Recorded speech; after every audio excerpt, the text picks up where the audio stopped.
क्या कुछ पता चल गया है? नहीं, कुछ नहीं, मुझे बस थोड़ी देर के लिए बाहर जाना होगा। हाँ सादिया, मुझे भी घर जाना है। क्या तुम मुझे छोड़ दोगी?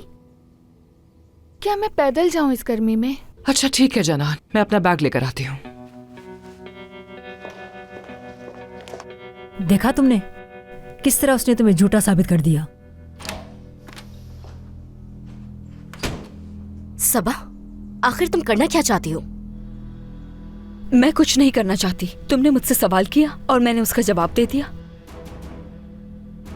आखिर तुम्हारे साथ मसला क्या है?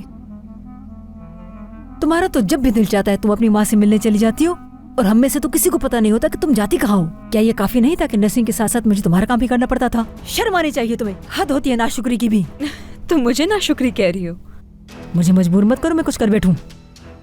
अम्मी देखो सबा, लगता है मरियम आंटी कुछ दिन काम पर नहीं आएंगी। सुल्ताना साहिबा बर्दाश्त नहीं करेंगी। मैं चाहती हूँ कि जब तक तुम साथ मिलकर चलो हमारे। और अगर मैं साथ मिलकर ना चलूं नसरीन? ये तुम्हें खुद मालूम हो जाएगा सबा।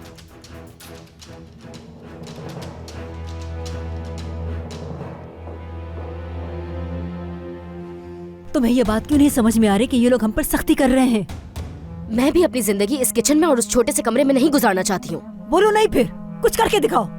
ऐसी कुछ चीजें थी जो हमारे काम आ सकती थी, लेकिन जो कुछ आपने किया उससे सारा खेल बिगड़ गया। आपसे कहा भी था मैंने कि सादिया साहिबा किसी चीज की खोज में है, मालूम करे, वो भी नहीं हो सका आपसे। कुछ नहीं बिगाड़ा मैंने, मुझे कुछ मिला ही नहीं वहाँ पर ऐसा। आपने ठीक से मालूम ही नहीं किया अम्मी। खैर, मैं दोबारा जाकर चेक करूंगी। मुझे कुछ न कुछ ढूंढना होगा जिससे सब कुछ आसान हो जाए हमारे लिए। मैं अब अपना काम आराम से कर सकती हूँ सुल्ताना साहिबा। अब पहले से बेहतर महसूस कर रही हूँ। मरियम, कह दिया है मैंने, कोई काम नहीं करूंगी।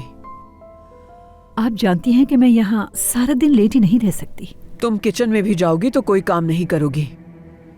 जब तुम्हारी तबीयत मुकम्मल ठीक हो जाएगी तब तुम अपने घर चली जाना, वहां मिल लेना सबसे। ठीक है।